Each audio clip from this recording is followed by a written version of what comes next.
Hello everybody and welcome back. Thank you very much for joining me. My name is Deborah Hatswell and you're listening to BBR Investigations. This week I've been speaking with one of our BBR investigators, Steve Dinsdale, who was a witness to a hairy upright creature in Lincolnshire many years ago on a warm Sunday, 17th of July 1994. Myself and Steve first got chatting last year when he shared his experience with the creature he calls the Bog Man. Steve saw the creature on the road and he watched as it lifted something from the road and then it walked off into the greenery on that side. You'll find a link to this interview in the description below. Steve has had several experiences in his life that are supernatural. Like many of us, Steve always doubted his abilities and at times felt they were more of a burden than a gift. Thankfully, after chatting back and forth over time, things became clearer for Steve. He was able to conquer his fear and go back to the spot to try and take back some of the control. Within hours of our first meeting, Steve sent across some psychic messages that he'd received from me, and I instantly knew who he'd connected with. It brought me great comfort and joy in what was probably one of the hardest years of my life. His message enabled me to gather myself and get up off my knees. I remembered why I do this and what is at stake if I fail. So I shook myself down and I started again.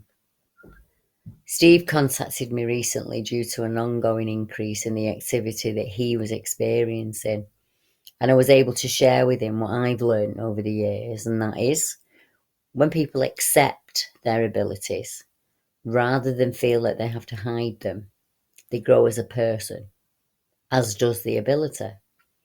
They learn how to manage it, how to turn it on and off, how to use it for good.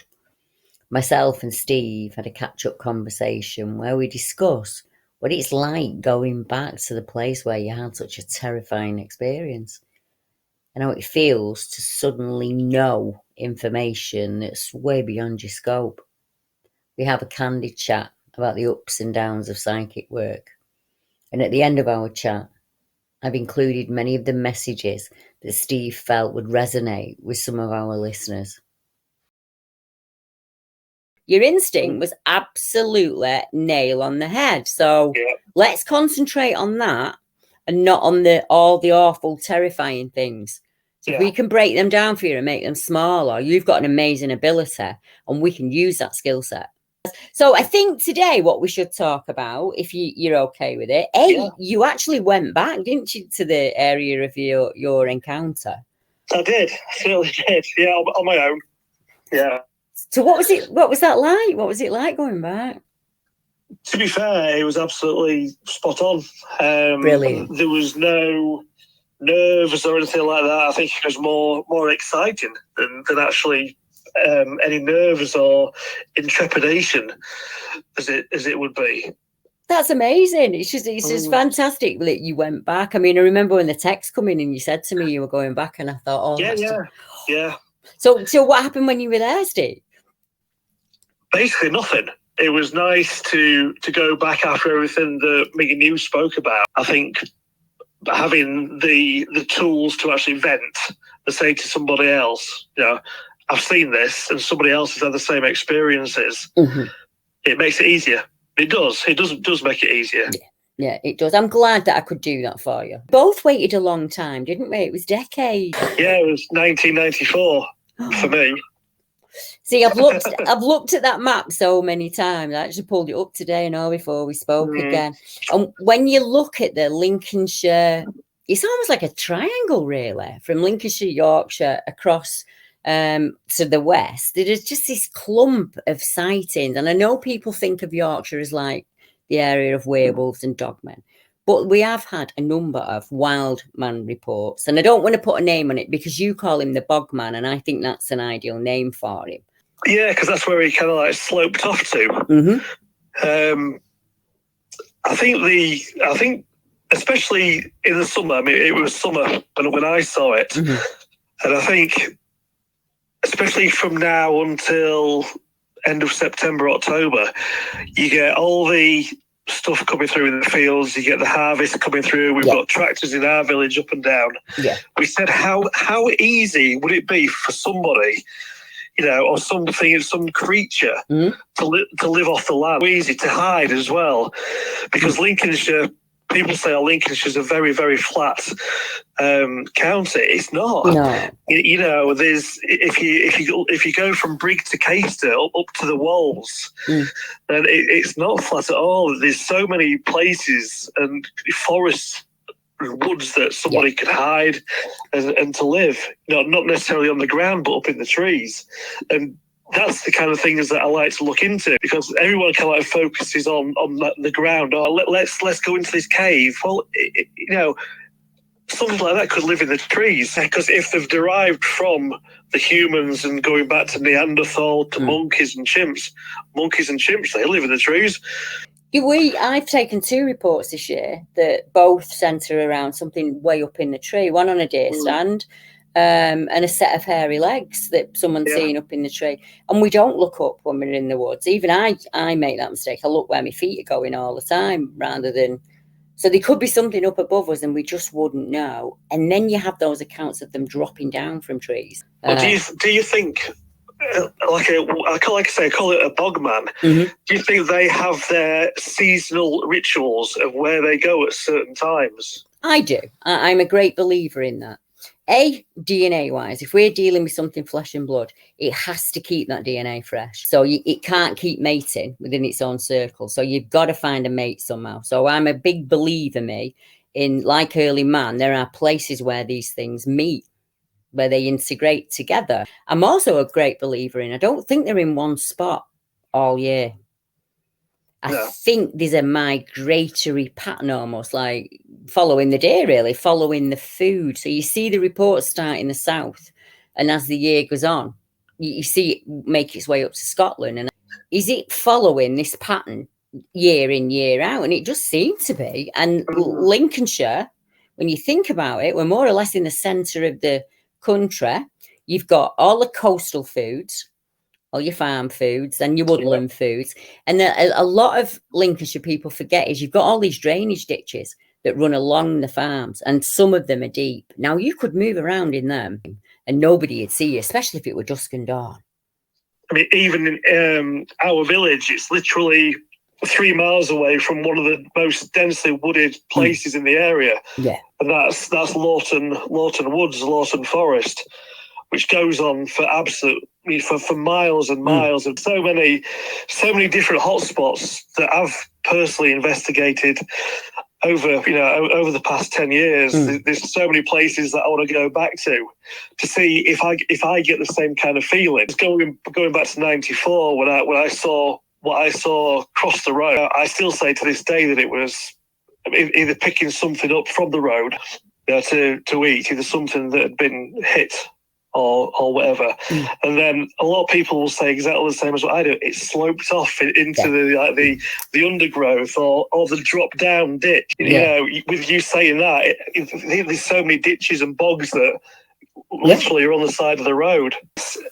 It's so easy for something to hide down there to make sure nothing else is coming, then do what they've got to do, then hustle back into the bog.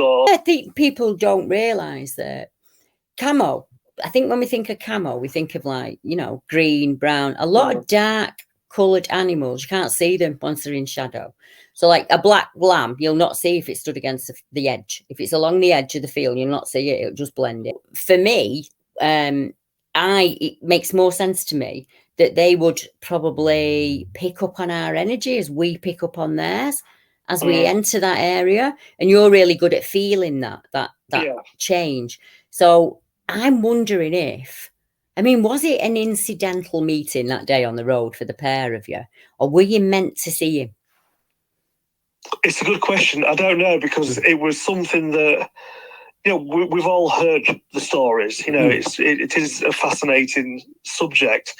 But for me, just, 24-year-old lad, going home at like 20 past 12 in the morning, really, really hot night, muggy, a lot of flies Yeah. You know, when you turn your headlights on, they always, you can always see them in your headlights. And for me, coming over the bridge, 20, 30 seconds later, seeing something in the road, I don't know whether it was incidental or not. I'm pleased I've gone back, because you kind of like alleviate the fear. Because I think, like I say, if I hadn't have spoken to you, I wouldn't have gone back. Simple as that.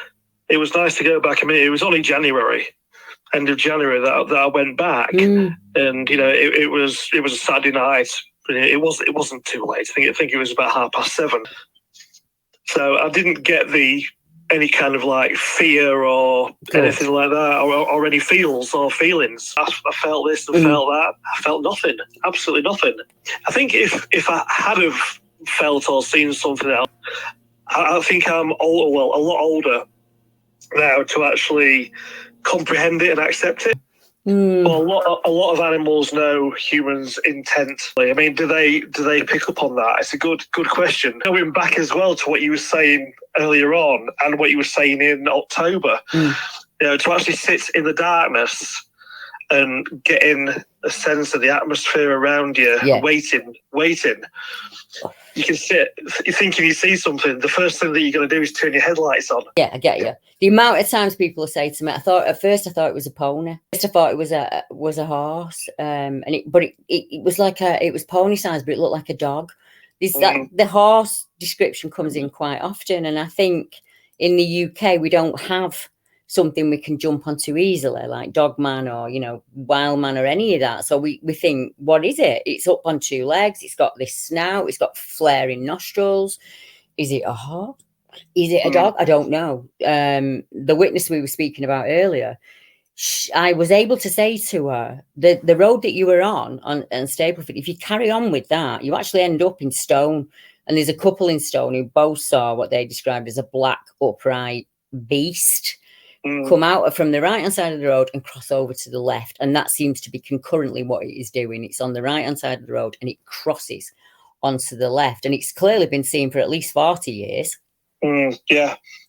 What I saw was, it was more, I wouldn't say bang in the middle of the road. It was more to the cars coming towards me side. And then it kind of like sloped off to that side. Will you tell me, for new listeners that are listening, what did it look like, Steve? I came over a ridge of a hill and round the corner, then about 25 seconds later, the lights caught something in the road, and the first thing was someone's either had an accident, been hit by a car and was laid in the middle of the road. So I slowed down, obviously. And as I slowed down, this thing, whatever was there, literally got up, and it was, I know a lot of people say, you know, it's like 7-8 foot tall. It wasn't that tall. You know, I'm saying it's probably 6.5 foot tops. Right. And then it kind of like seemed to pick something up that was in the road, then slope off to my right hand side, which would be the traffic coming towards me and down into a ditch. But as I went past it, I mean, I was going probably slowed down to about 10-15 miles an hour as I went past it. And I could see like straw and dried grass on its fur. And it was all fur. It wasn't just long hair. It's not like someone that's got long hair. This thing was covered in a thick fur. It had matted straw. Like I say, it could have been laid in it. It could have been sleeping in it. Really thick hair down the back. And as I went past, I could see my red lights actually shine on the side of its face. Right. The face wasn't human. There was like a flared nostrils, and the mouth was lower than what it should have been on a human. A lot lower. As to say, a good 1.5 to 2 inches thick lips as well. Right. But I couldn't really see any ears or any particular shape of the head, because obviously it had gone. Yeah. But it was just like a, how could I put, like a reddy silver on the side of its face. And then it dropped down, and that was it. I was out of there. Yeah. That's quite normal. That a lot of people say to me, I don't even remember driving away. I don't even remember putting my foot on the pedal and driving. I just remember getting home and just thinking, what was that? Did that just happen? You know, what was that? And you can understand that from a unique perspective that not many other people can. And I got to applaud you on going back, because for some people it does take an awful long time, and we can say to them now, take the pressure off. There'll be a couple of times you might try to go back and you can't, because that's what it was like for me. I tried to go back a few times and I just couldn't do it. But then eventually I could, you know. And there's enough of us now where we could say, well, we'll come with you. I mean, I've gone past there a few times in the daytime, you know, with work and all that. And you probably got that sense of anticipation. I wouldn't say fear, because it's the daytime, and when I've gone past, it's been light and pretty decent weather. You know, through work, delivering stuff, but actually going back on a night time on my own. No, I wasn't scared. It was more a sense of, like you say, let's get it over with and move on. Yeah. But there was no fear or intrepidation. It was just, let's just crack on and get it done. Yeah, you've conquered it now. You've got back on that horse and you've conquered it, and you can see it from a different perspective, I think. I think it does us all a world of good to go back. But other people maybe aren't either as strong, you know, as what we are. And you actually hit the nail right on the head when you say there's enough people now to have a network of support, you know, to help each other. Yeah. If we, you know, I can't get there to come in with you. I can certainly get in touch with somebody who can, you know, and let's give them the tools, as we said earlier, to kind of conquer it for themselves and become their own investigators, really. Yeah. Because nobody can investigate your case like you. You were there when it happened. You remember all of the details. You've got all of the questions that you want answering. I've still got them 41 years later. Yeah. So for me, working on some of the projects that we've been working on, it's been amazing to see people do that, come from the beginning where they're too terrified really to share it even with a family member, to right the way through where they're like, I'm not apologising for what I've seen anymore. This happened. This is how it affected me. And this is what I did moving forward, because we've got to navigate life. There's nothing can take that experience away. You still have to go to work. You know, you still got to be a married man. You still got to do all of the responsibilities that life brings us as adults, with that in the back of your mind. Yeah. And a lot of people don't believe that we actually think about it every day. And I do. At least once a day, I think about that experience. And life throws you curveballs. Yes, it does. It throws you stuff that you can't explain. I mean, it started for you when you were earlier, like me. And you said when me and you got together, it ramped up. Yeah, absolutely. Yeah. I think it's because I've maybe kind of like suppressed it for so long. Yeah. But I do see and hear things, and it's strange how I can tell people about the lives and people that they know in their lives that I've never even met them, even through messages. You did it for me. You did it. I don't know how. I didn't get any. I didn't want to press you on that, because I know we were both going through our own scenarios. I can talk about it now. I'm all right. I can have a call. I don't mind saying it in public now. But it was so... Nobody would have known that detail. Nobody out of my family would have known that detail. I have to explain for the people listening. My dad and my mum, we were really poor when we were growing up. We were really, really poor. And one of my mum's treats was, there used to be a bag of crisps called Smith's, and it had a little sachet of salt in it. And I remember, I'm not exaggerating, my dad would walk 10 miles to work in the snow and 10 mile home when we were kids to put food on the table. And if we had any money left, my dad would buy my mum a packet of Smith's crisps. Now, to nobody else, that wouldn't seem like anything. And that's the first thing you said to me. He's showing me a packet of Smith's crisps with those little thing. And it took me about 3 months to tell me mum. And it brought her a really big smile, because she was like, well, actually, I get it now. So for me, it was like, thanks, Dad. Yeah, I was actually at the stage where I was thinking, do I keep going or do I just stop? Is it time for me to stop? Or, you know, like, I was going through a lot. It's been an awful year, as most folk know. So that, for you to say to me, Debbie, what's this Smith's crisp and this little blue packet of salt? It was amazing. Well, the thing is, I mean, we've actually never met, have Nope. we, in person? Nope. And when I sent you all those messages, I think we'd spoken for about an hour about my experience. Then for me, it felt like, yeah, right, I'm going to put it. I can't explain it. I don't know why I can do it. I really don't. But for me to give all that to you through a message, well, it wasn't just the one thing. There was, I think there was probably about 8 or 9 things that I sent to you. I mean, people seem to think that I'm this incredibly confident all of the time woman.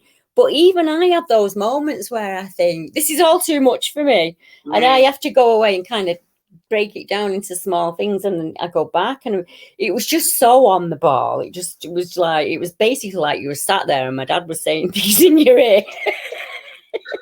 I've actually fished that area with my dad. We used to spend a lot of time down there when I was younger. A lot of time in links when I was younger, and it was like, oh my goodness. I remember once where I emptied my dad's tackle box out and I filled it with spuds from when we went home, and my mum was absolutely overjoyed. She had about £30 of spuds and she gave me 10 bob, as I'd call it. It's like 50p, and I always remind her of that. So it's just little things that you picked up, and I was like, oh my goodness, because they weren't little, they were very specific to me. They were, yeah. And you've had messages for other people, and I think what I'd like to do is we'll discuss some of those in a little bit, but if we could keep bringing you back on. I don't know why, because I mean, I've not read into any kind of like how people become psychic, whether they're born with it or it's something that happens through the life. Yeah. But I mean, I've known my wife for, let's see, 36 years. Now, we moved into her mum and dad's house 11 years ago, and I thought that I knew everything about my wife, and not necessarily about her family. But we were stood in the kitchen just cooking Sunday dinner. The radio was on, and just peeling the spuds and carrots. And my wife came in, and all of a sudden I just said to her, "Do you know this person? Right. And do you know this? And do you remember this?" And the thing is, Deb, it just kept coming, and she's there. How on earth do you know this about my family who lived out at Castleford and Pontefract when I've not had any contact with them for like 30 odd years? I've never even discussed them with you. It wasn't just the one person or the one thing, it just kept on coming. Right. And I can't explain it. And she says, well, where you stood in the kitchen, it used to be the old coal house in the house. And a lot of it, resonate with her mum and dad, getting the coke and expanding the house and all that, and us doing a lot of things, alterations to the house. I was wondering if that's kind of like provoked somebody to get in contact through me. Yeah, either yes or no. They said, yeah, carry on doing them or stop doing it. But I don't know. I mean, for knowing my wife 30 years at the time, to actually just have literally 25 minutes of messages coming through, and they just didn't stop, Deb. They just didn't stop. I know, for you, it's like a massive download that comes all at once, isn't it? It is. Yeah. It is, yeah. That's a brilliant way of putting it. It is. Yeah, if you can just accept that, stop trying to explain it. We've had this conversation before, but it'll help the listeners. Once we accept something, it gets better. We get easy. Yeah. It becomes easier, and we can do it more. So you've been learning how to kind of manage it, because you got to manage it. You got to live with it, haven't you? I have. Do you remember the photos that I sent you of the girl who was having the stuff in the house in the summer? Yes, I do. All of that was bang on as well, and I'd never met the woman who was having all the trouble in the house. I'd never met her. I've had no contact with her. It's always been through a third party. I mean, the person who I thought it was, the third party person, didn't even know that he'd passed away. It was obviously there was a message for her somewhere. But yeah, she accepted the message and obviously appreciated it. So it can bring an enormous amount of comfort to people.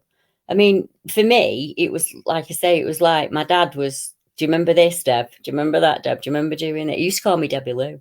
Like, Debbie Lou, do you remember this? And it was just like, oh, those bloody crisps. Just took me back so far back. We used to, he was a builder, so sometimes we'd have to go and help him. We'd have to get on site and help him. Even as little kids. And like walking home, if we had spare money because he'd been paid, he'd buy us like a box of porridge. And that was a massive luxury. Yeah. You know, and we'd all go home and have hot porridge and stuff. And it was just things that you told me about. And I was like, oh my God, it's like my dad sat next to me. It was just, I could smell him.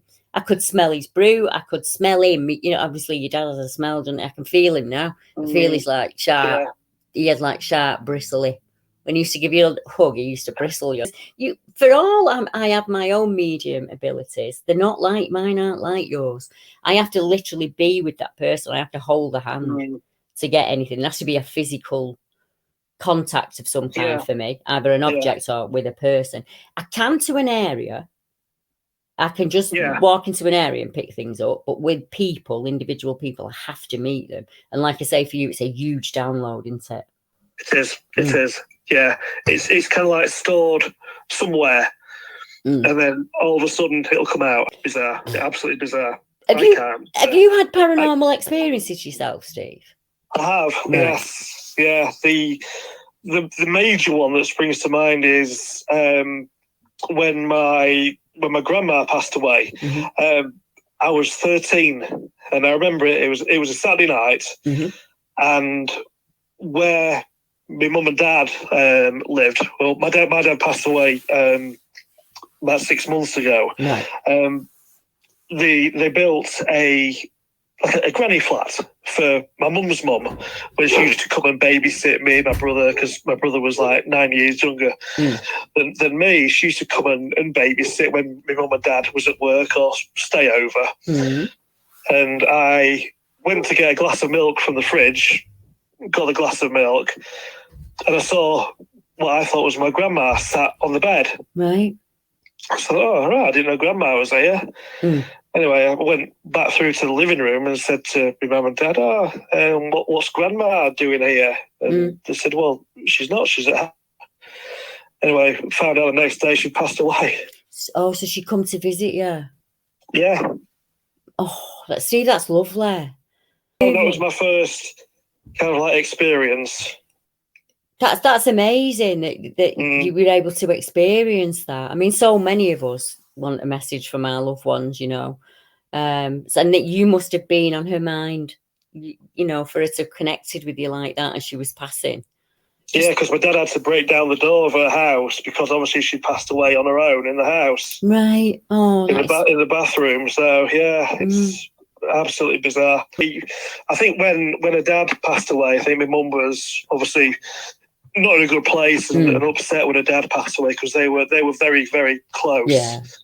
And I remember that my mum saying that she remembers her dad coming to her and like giving her like the warmest of hugs. Oh yeah, yeah. Oh. Yeah, it's just lovely, isn't it? It's like getting that moment of time. When it's something as positive and there's stories like that, it is. Yeah, it is. I mean, I've met a number of psychics in my life. I work in those circles. I move in those circles, and it's different for each of them. It's unique to all of them. So it's like you have to find your own way on the path, don't you? Yeah, you can take as much advice, and then you just kind of make your own journey. You make your own luck with it, definitely. Yeah. Basically, I say accept it. That's it. It's took me, you know, of being in a paranormal group literally 10 years ago and stopping doing it because there's just too many idiots. It's not the way to do it. It isn't. People say that to me. Why am I not a millionaire with the things I can do? Because I'll lose it. If I use my gift simply for money, for me, I would lose it. I wouldn't have it anymore. I wasn't given it for that. I was given it to help other witnesses. Or like I was given this gift. I never understood growing up. I have to say that for people. For 50 years, I felt like the weirdest person on the planet. There wasn't a box that I fitted in. I felt like I could be lonely in a crowd. Now I've accepted it. For the last 6 years, I've accepted it. I've kind of learned into it. And I think I had to have that upbringing or I wouldn't have been able to do what I do now. Yeah. So I had to go through those awful things at times, or I wouldn't know how to fight them now. And I wouldn't be able to say to people, actually, I've been through that. I think I can help you with that. Like you do, Yeah. If there's people out there who will be getting these downloads, there will be people out there, Steve, who are getting messages and A, don't know how to go about managing it. B, what do you do when you get these messages? It's really hard to go and knock on a stranger's door. It is. I mean, I remember one of the first houses that I went to. They said that they was having strange things happen in the house. So I thought I'll go and have a look, and I didn't really expect to actually experience anything, because it was literally 7 o'clock on a night time. Yeah. And it was me probably, I don't know, what was it, about 13, 14 years ago, when it went to the house. And there was just telling me this couple of things that was happening in the house. And there was a little kid sat next to me, and he was about 5 or 6 years old. I said to him, "Do you used to have a budgie, yellow budgie?" He says, "Yeah." He says, "You killed it?" And I said that to this little lad, and his face just dropped. And his mum and dad looked at him. He says, "Yeah, I did." They never knew that. I wonder if he's a serial killer now, Steve. Hey, if we see him in papers, you can say. It's funny now, but the look on the kid's face, his mum and dad. Yeah. Because they just thought the budgie had passed away through normal circumstances. Ooh, but this little kid had killed the budgie. I think it was called Bart. Right. He named it after from the Simpsons, because it was a yellow budgie. Yeah. Yeah. I know what you mean. I once said to a woman, like, "Oh, you've had 2 wedding rings," and she said, "I have not." And I said, in my head, I'm hearing she's going to get married twice. She's going to marry him. She'll marry it. And I was like, oh, no, it's probably just I mixed it up or something like that. Only turns out she'd been having an affair. She'd been married for 10 years and she'd been having an affair for 8 of them. Wow. And they did split up, and she did end up with the other guy, and she did have 2 wedding rings. But her face melted when I said that. And I thought, oh, maybe I've got the wrong person. Because you try and fact check everything, don't you, in your brain? You're like, I can't suddenly say to this bloody stranger, "Do you know a Peter? I've got a message for you of your uncle or your granddad," and things like that. Because most of them look at you like you got out, from another planet. But it happened to me. 3 times in my life. People random strangers have approached me and told me things that have come through later on. The first one, I was about 7, and they used to have a fair. It was in Bewley where I saw that thing. They used to have a fair in there every year, and the travellers used to come. And they'd have like the normal stalls, and there was a fair that you could go on, and they'd have like tarot readings and stuff like that. But I was only 7. I was probably interested in hook a duck or tombola or something. Yeah. And this really old lady, she was clearly a Romaner. She was very, very old, and she was doing a thing where she was telling people her age. And you paid like 10p, and she told you your age, she guessed your age, kind of thing. So I gave her my 10p, and she asked could she hold my hand, and she held my hand, and she looked right in my eyes, and she said to me, you're going to change the world. One day you're going to tell stories, and everybody across the world will know about them. And at the time, you just put it away as a kid, and you think, nah, that's nothing. Years later, when I was about 19, remember you used to do psychic evenings in a pub? Yeah. Right. Well, I'm working bar at the time, and this blonde woman keeps trying to catch my eye, and I'm not letting her catch my eye because I'm thinking, don't pick me. Because I used to do that. I didn't want anything to do with the paranormal. I was taught it was wrong. And she came and found me, and she came up to me at the end of the night and said, can I just have a minute with you? And I was like, yeah, okay. I was really nervous, Steve. And she did a typing motion with her hands, and she said to me, what's that? And I went, oh, I'm not sure.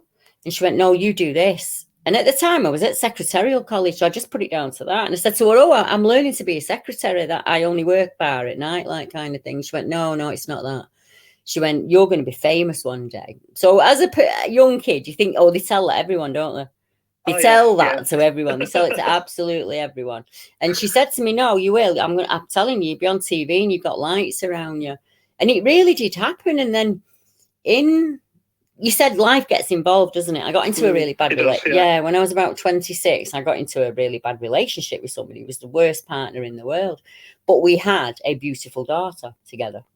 Yeah. And one day when I was in Tesco's of all places, my little girl's in the pram. You can't see her. It's a cold day, so the hood's up, everything's in there. And this little old lady came from absolutely nowhere with a teddy bear in her hand and said to me, You're the one with the red-haired girl, aren't you? And I said, yeah, I am. Presuming she's one of my neighbours, because she's an old lady. And back then, old women used to put £1 in their hand. I don't know if you remember that. Yes, yeah. They used to put money in their hand. And she said to me, I haven't got money for it, but give her this. And she gave me a teddy bear.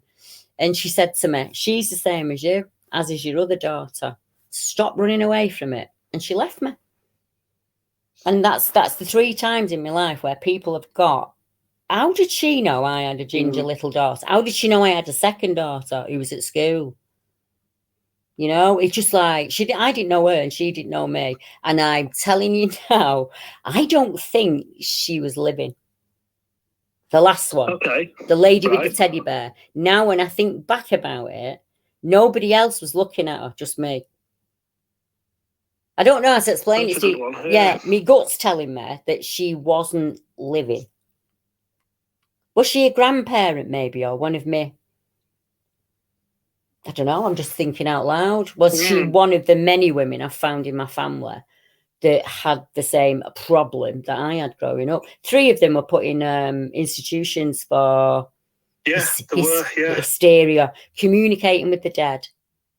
So she's just terrifying. So they got the same abilities as me, but they're growing up in the 16th and 1700s when it was seen as witchcraft and it was really, really bad. And you had to hide all that. So it's kind of like my life's come full circle, like yours has. You've stopped running from it.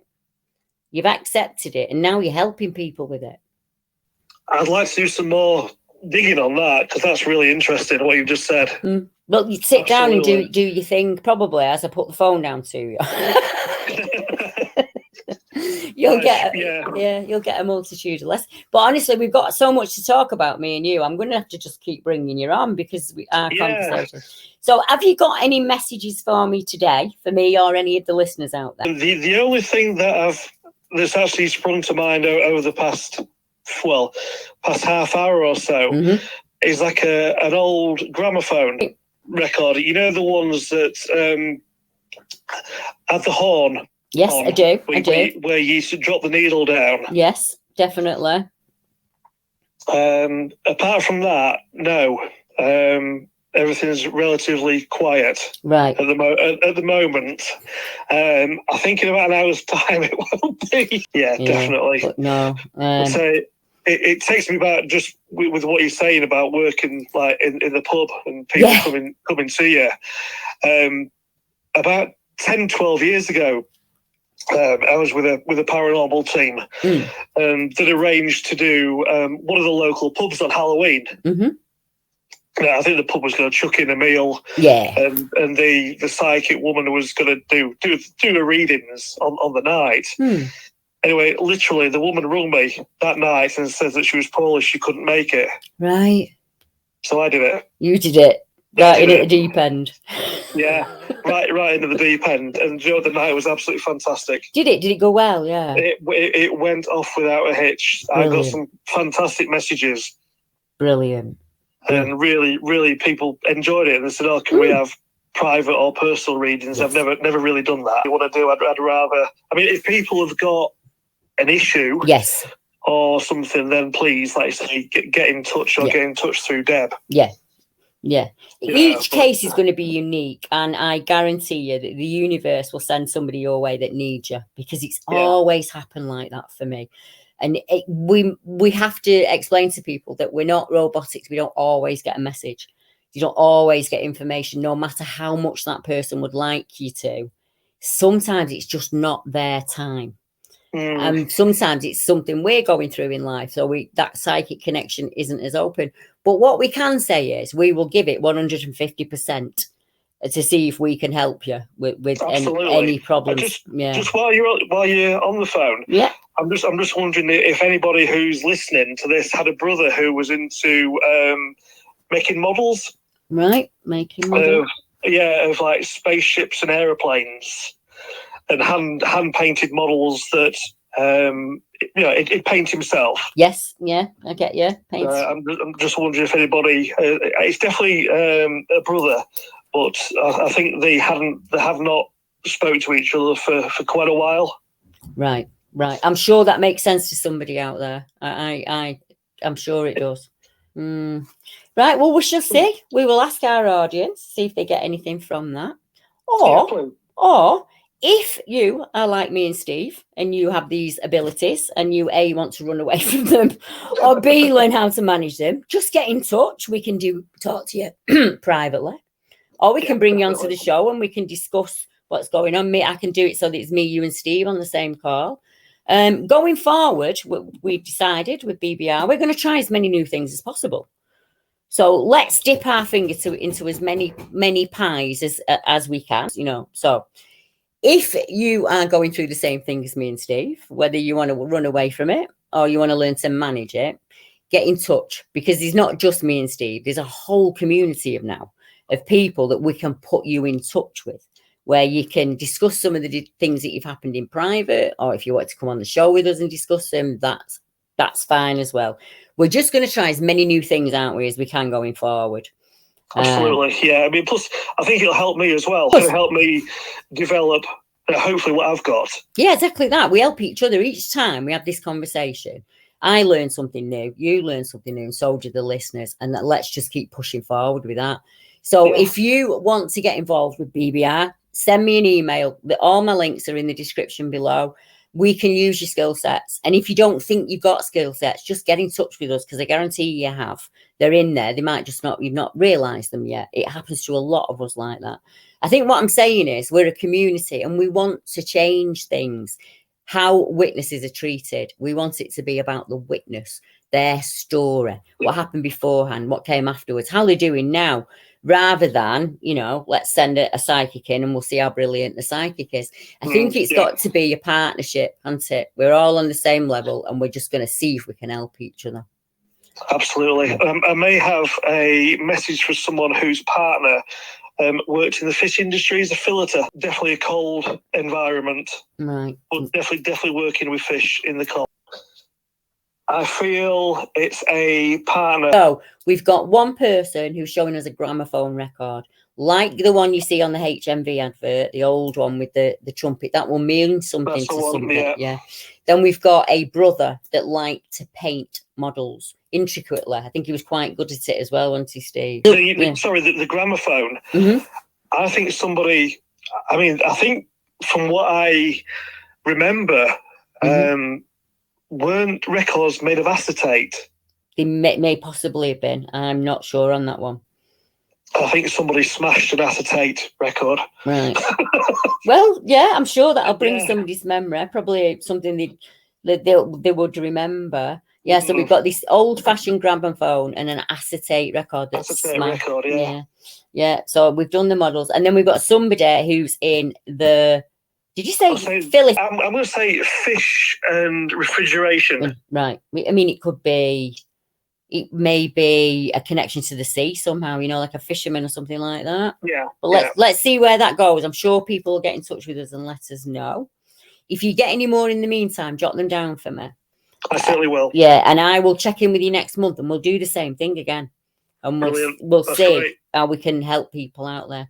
So for tonight, I'm going to bring it to a close. Steve got back in touch with me about 24 hours after we'd had the interview.